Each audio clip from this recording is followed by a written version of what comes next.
top. Nigel. Yo. How's it going, buddy? Good.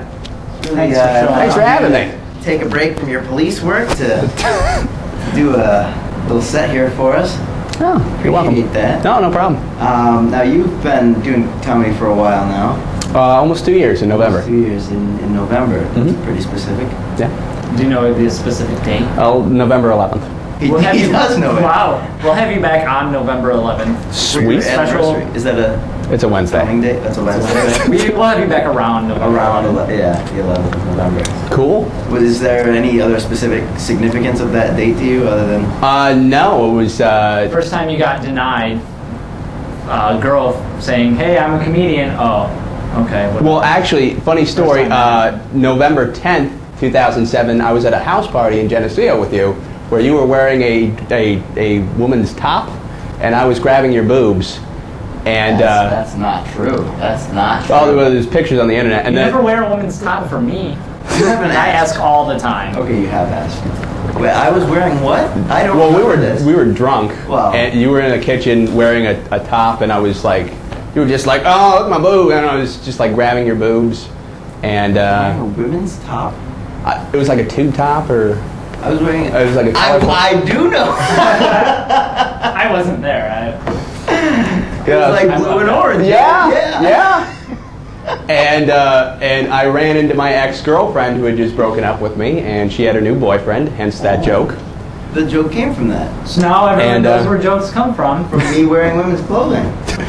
And I was devastated, and the very next day I went to my first open mic Where was that? at Boulder Coffee. Which now Is the open mic that I run. So you run your very own open mic night. Yep, right here in Rochester. Where specifically? Let's have the address so people can 100 Alexander Street on the corner of Alexander and South Clinton. Rochester, New York. And that's what night? Every Sunday at 8 p.m. Every Sunday at 8 p.m. And we have between 10 and 15 local, regional comics come on, do about 5 minutes each. Some of them are newbies, some of them are headliners. You have to sign up for it, or can you just? Oh yeah, I booked the show about a week in advance, but we've been really busy, so it's pretty much full 3 weeks in advance now. So how can someone contact you? They can contact me on my email, which is laughjunkies@gmail.com, or they can join our Facebook group, the New Comedy Block Party at Boulder Coffee. Very nice. Now, Boulder Coffee. This is not your typical comedy club sort of. No, it's just like a hip coffee shop in the South Wedge, and it's it's been, the open mic has been running for about 3 years there, and How long have you been running? about a year now. Yeah, pretty much about a year.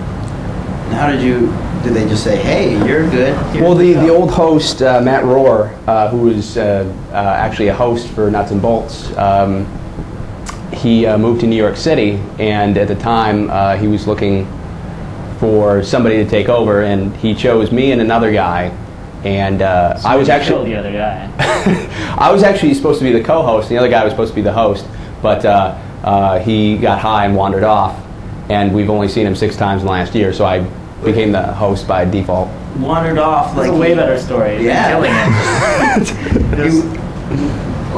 You got high and just walked away. Yeah, well, he ran it for the first 2 weeks, and then he just stopped coming.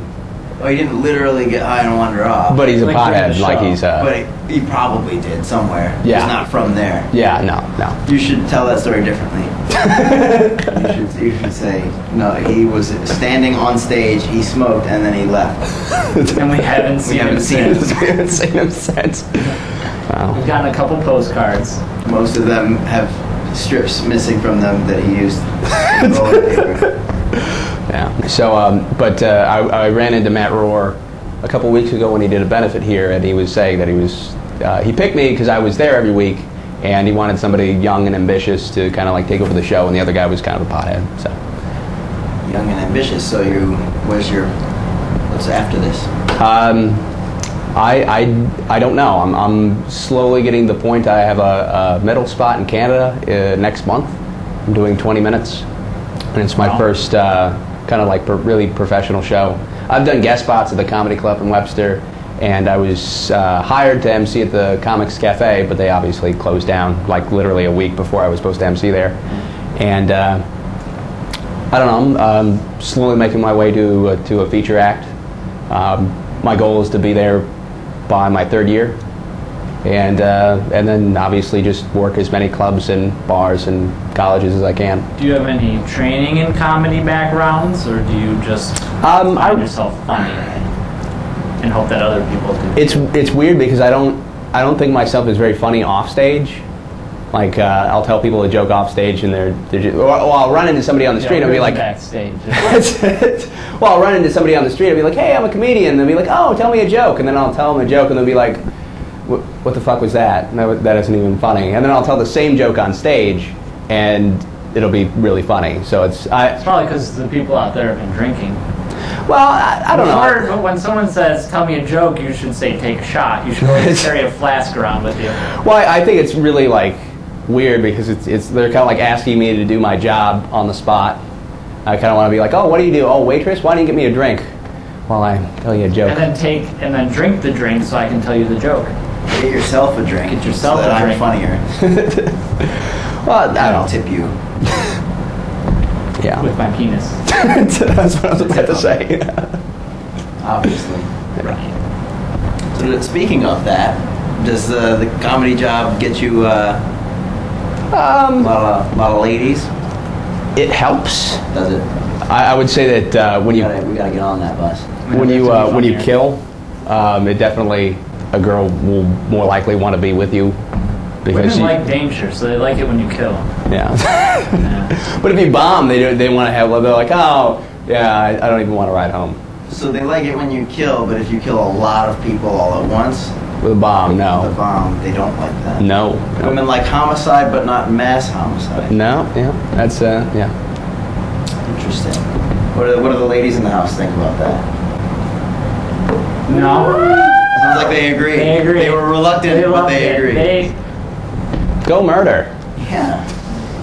So then women are probably not big fans of war criminals, but probably like Jeffrey Dahmer.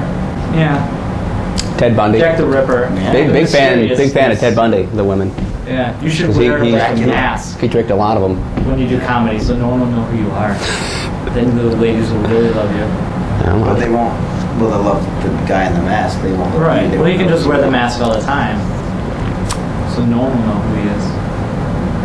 Then how are they supposed to love him? This will be your very last show as Nigel Larson. Yeah. Yeah. From now on, you're going to be The masked symbol comedian. like a prince. The masked comedian. Everyone, you heard it here first. Nigel is the masked comedian. We have the exclusive on Bricknet with Bricknet. You are looking at the premiere of the Masked Comedian. I feel like I'm ready. I feel like after burning down the house that night, which is why it's so fucking hot in here.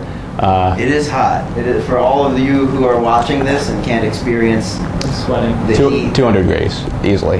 Yeah. It's very hot, and we're happy to be here and be doing this show, and we would be doing it in any weather conditions at all. We would do it if it was snowing in here, we would still be doing it.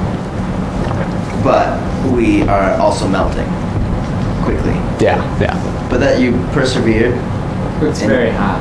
It is. Mm-hmm. But luckily we've got this hot coffee Got this hot coffee to cool us to down. cool us down. Which I almost spilled all over myself earlier. If you you did. When you were doing your police work, Yeah. I saved you. I saved you from the 3rd-degree burns that you would have incurred from your coffee spilling. Promise.